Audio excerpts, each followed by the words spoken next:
श्रीमत्कान्तिमतीं विशालनयनं श्रीचक्रसञ्चारिणीं श्रीमत्कीचकगाननं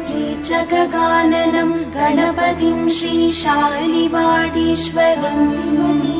श्रीमत्षण्मुखभूतनादसहितां श्रीताम्रभर्णीं शुभां श्रीदुर्गां वरदां नमामि सततं रामं च हेमाब्जिनीं कान्तिमतीं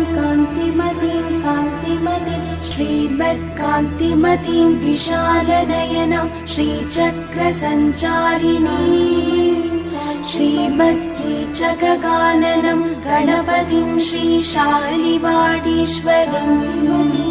श्रीमत्षण्मुखभूतनादसहितां श्रीताम्रभर्णीं शुभां श्रीदुर्गां